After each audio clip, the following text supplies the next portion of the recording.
After months of negotiating, Juan Soto made his decision on Sunday night. It was reported late Sunday night that Soto was leaving the Yankees for their crosstown rival, the Mets. Yes, the Mets. Say what? It was also reported that Soto was signing the largest contract in professional sports history. Soto has agreed to a 15-year deal for $765 million. Yes, you heard that right. 15 years for $765 million. Hold up.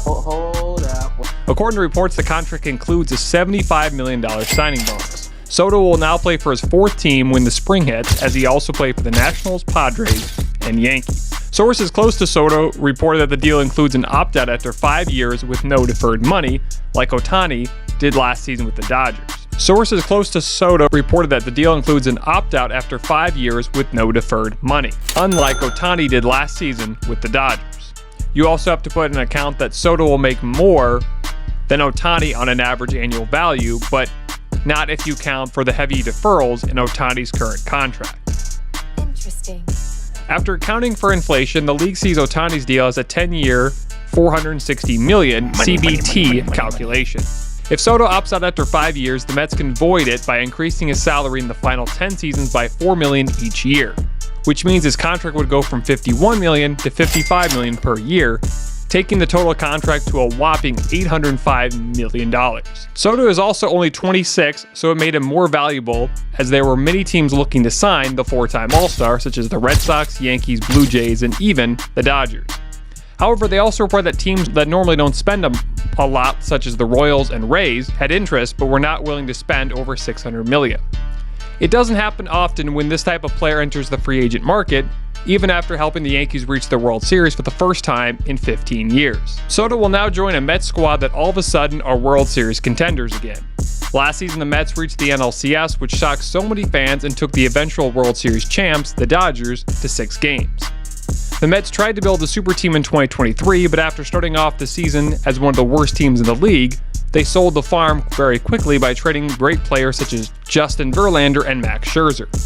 However, after not having much expectations last season, the Mets somehow found a way to make the playoffs and upset the Brewers and Phillies en route to the NLCS. Last season, Soto had one of his best seasons as he finished third in the MVP race. He hit 41 homers, had 109 RBIs, a .288 batting average, and a .989 OPS. It's a lot for a player that really only plays one way, even though he does play defense, but he is just an average defender.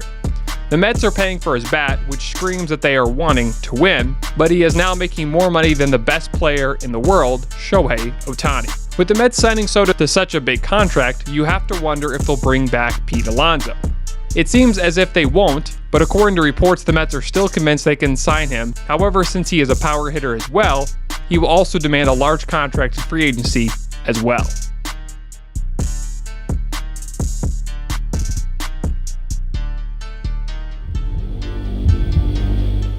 Now that Soto is officially a Met, you have to wonder why they signed him to that big of a contract. Well, the number one reason is because he is one of the best players in the league. He has been in the MVP conversation the last few years and was one of the main reasons why they made it to the World Series for the first time since 2009. The next reason is because the Mets steal Soto from their crosstown rival, the Yankees. The Yankees have always been New York's team. Even though the Mets have a lot of fans, the Yankees seem like they are the older brother and New York's team. But if the Mets can win the ultimate prize in the next few years, it seems as if the Mets can take New York, especially with the Yankees not winning a World Series since 2009, which is the longest in franchise history. And the third reason is how good his bat is.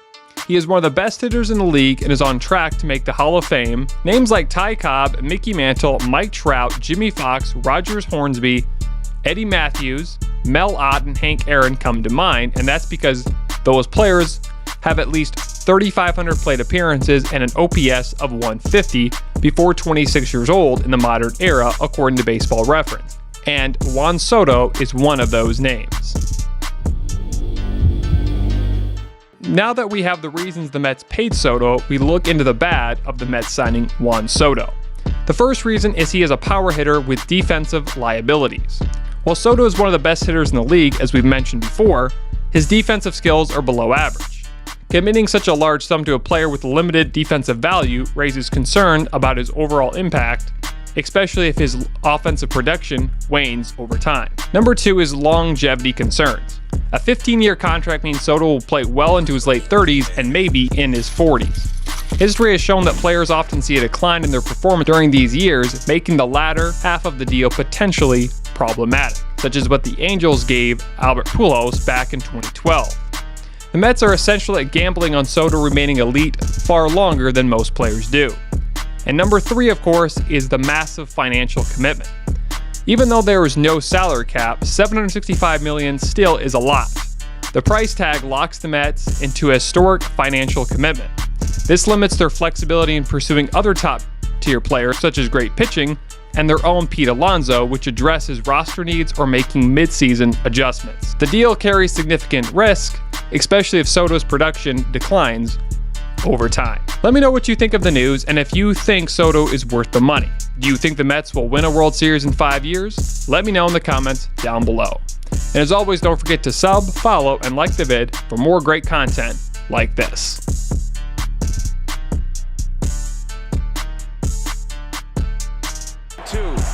Got a steal. Soto, a high fly ball to center.